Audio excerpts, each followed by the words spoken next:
अस्सलाम वालेकुम dear student. आज से पार्ट सेकंड के लेक्चर नंबर 5 में आज हम डिस्कस करने जा रहे हैं वेरिएबल डिक्लेरेशन कि वेरिएबल को हम डिक्लेयर कैसे करते हैं। इससे प्रीवियस लेक्चर में हमने डिस्कस किया था व्हाट इज अ वेरिएबल। तो आज हम डिस्कस करने जा रहे हैं डिक्लेरेशन को, उस वेरिएबल को हम डिक्लेयर कैसे करते हैं। तो ये दोनों टॉपिक बहुत इंपॉर्टेंट है क्योंकि हमने जितने भी सी प्रोग्रामिंग में प्रोग्राम करने हैं उसमें सबसे पहले हम वेरिएबल क्रिएट करते हैं, उसको डिक्लेयर करते हैं। उसी वेरिएबल को हम यूज करते हैं किसी भी वैल्यू को स्टोर करवाने के लिए। हम उस वेरिएबल में कोई ना कोई वैल्यू स्टोर करवा रहे होते हैं क्योंकि हमारा जो भी काम होता है सी में या वैल्यू गेट करना होता है या प्रिंट करवाना होता है। इन दोनों कामों के लिए हमें कोई ना कोई एक कंटेनर, एक वेरिएबल की जरूरत पड़ती है। तो चले देखते हैं इसको। Variable declaration, the process of specifying variable data type and it's name. दो चीजें हैं यहाँ पे कि डाटा टाइप और उसका नाम इज कॉल्ड वेरिएबल डिक्लेरेशन। कि जब भी हम कोई वेरिएबल डिक्लेयर करते हैं तो सबसे पहले उसकी डाटा टाइप लेते हैं। सी प्रोग्रामिंग में हम जितने भी प्रोग्राम लिखेंगे उनमें वेरिएबल हम डिक्लेयर करेंगे पहले, उसके बाद उसको यूज करेंगे। और ये डिक्लेरेशन हमेशा ही वेरिएबल को पहले डिक्लेयर करते हैं उसके बाद उसको यूज करते हैं। ये नहीं हो सकता कि हम उसको पहले यूज कर लें उसके बाद उसको डिक्लेयर करें। हमेशा जो चीज डिक्लेयर होती है वही ही यूज होती है। जो चीज अवेलेबल होती है हम उसी को यूज कर सकते हैं। मैं यहां पे लिखता हूं इंट एज। तो यहां पे क्या है, मैंने एक वेरिएबल एज डिक्लेयर कर दिया। यहां पे जस्ट डिक्लेयर किया है कि मैंने एज, ये क्या है, वेरिएबल होगा। ये क्या होगा, उसकी डाटा टाइप होगी, डाटा टाइप, और ये वेरिएबल नेम होगा। डेफिनेशन में भी यही देखा है कि specifying variable data type and it's name. हमने डाटा टाइप भी दे दी, उसका नाम भी दे दिया। इस चीज को हम कहते हैं वेरिएबल डिक्लेरेशन कि एक वेरिएबल को हमने डिक्लेयर कर दिया है। अब इसको फर्दर प्रोग्राम में हम यूज कर सकते हैं। हम इसके अंदर कोई वैल्यू स्टोर करवा सकते हैं, हम इसके अंदर कोई रिजल्ट स्टोर करवा सकते हैं, हम यूजर से वैल्यूज गेट करवा सकते हैं और वो वैल्यू इस वेरिएबल में स्टोर करवा सकते हैं। अब आपने ये देखा है इंट। हमने प्रीवियस लेक्चर्स में ये देखा था कि कीवर्ड्स होते हैं, कुछ रिजर्व्ड कीवर्ड्स होते हैं। तो ये उनमें से है, एक रिजर्व्ड कीवर्ड में से है। इसका मतलब ये है कि इंटीजर डाटा टाइप होगी इसकी।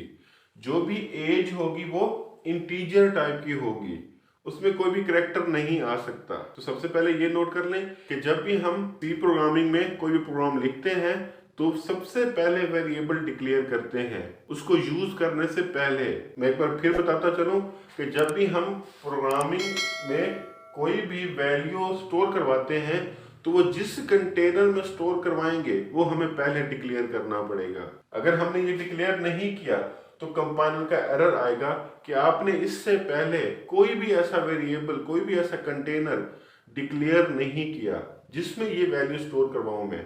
तो असल में ये जो कमांड है ये कंपाइलर के लिए होती है, इंट एज। कंपाइलर इससे इंफॉर्मेशन लेता है कि अच्छा इंट टाइप, इंटीजर टाइप का एक कंटेनर बनाना है, एक स्पेस देनी है, वो कितने बाइट होगी। ये मुख्तलिफ डाटा टाइप की मुख्तलिफ होती है। जैसे हम देखते हैं, जैसे इंट की 2 बाइट होती है। अब जब भी कंपाइलर इसको रीड करेगा वो इस वेरिएबल नेम को 2 बाइट अलॉट कर देगा जगह, क्योंकि इंटीजर 2 बाइट ही लेता है। तो कंपाइलर कहां से इंफॉर्मेशन लेगा, इससे इंफॉर्मेशन लेगा कि इस एज को कितनी जगह अलॉट करनी है। तो वो 2 बाइट है वो उसको अलॉट कर देगा। उसके बाद हम कहते हैं कि अगर हम एक और वेरिएबल लेते हैं 4 टाइप का, करैक्टर टाइप का जिसे हम कहते हैं, करैक्टर टाइप का एक और वेरिएबल लिया मैंने, लिया ए।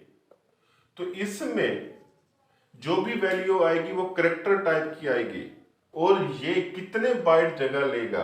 जो हमारा ये करैक्टर है वो 1 बाइट, जो 4 है वो 1 बाइट जगह लेता है मेमोरी में। ये मुख्तलिफ डाटा टाइप्स की जो एलोकेशन होती है मेमोरी में वो मुख्तलिफ होती है। उसके बाद हमने ये पहले पढ़ा हुआ है कि जब भी हम इंटीजर एज लेते हैं तो हम इस एज को हम कभी भी चेंज नहीं कर सकते, इस कंटेनर नेम को हम कभी भी चेंज नहीं कर सकते, बट इसके अंदर जो वैल्यू आएगी वो एग्जीक्यूशन के दौरान, प्रोग्राम एग्जीक्यूशन के दौरान हम चेंज कर सकते हैं।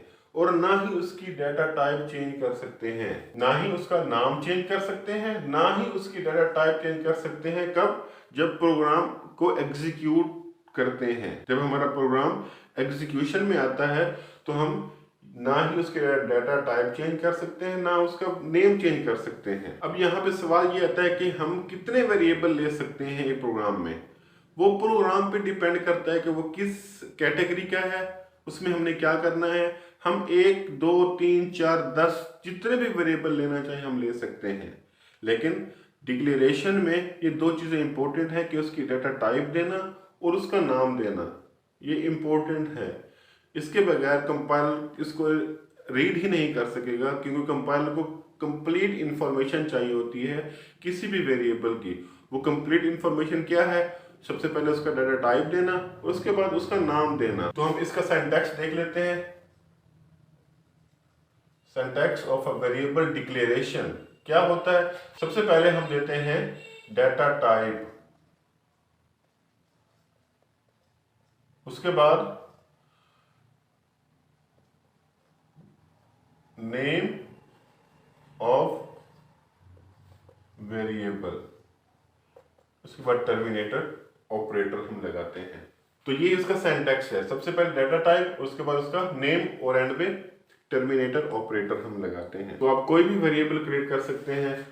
For example int, age, float, marks, character type का ग्रेड हम ले सकते हैं। जब हम ग्रेड निकालते हैं तो उसके लिए ये हम ले सकते हैं। अब इसमें ये चीज क्या है? ये क्या है? ये डाटा टाइप है। और ये चीज क्या है? ये है नेम ऑफ अ वेरिएबल। दो चीजों को हमने कंबाइन कर दिया है, तो ये इसको कहते हैं वेरिएबल डिक्लेरेशन।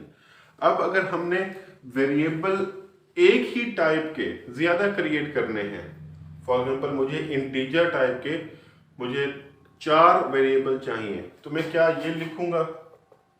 इंट ए, इंट बी,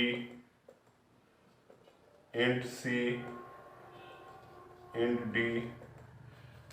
ये हमारा प्रोग्राम थोड़ा सा लेंथी हो जाएगा, तो इसकी बजाय हम यहां पे लिख सकते हैं इंट ए, बी, सी, डी, उसके बाद टर्मिनेटर ऑपरेटर। तो ये वही काम करेगा जो ये काम कर रहा है।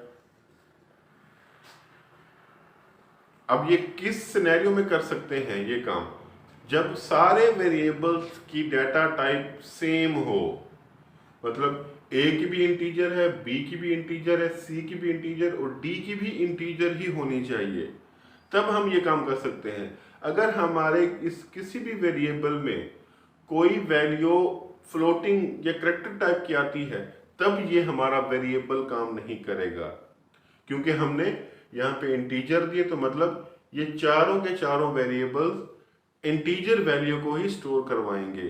तो ये था हमारा आज का लेक्चर वेरिएबल डिक्लेरेशन का। इस लेक्चर के मुतालिक कोई भी क्यूरी हो, कोई भी क्वेश्चन हो, तो आप कमेंट में पूछ सकते हैं। इंशाल्लाह मिलते हैं नेक्स्ट लेक्चर में। तब तक के लिए अल्लाह हाफिज।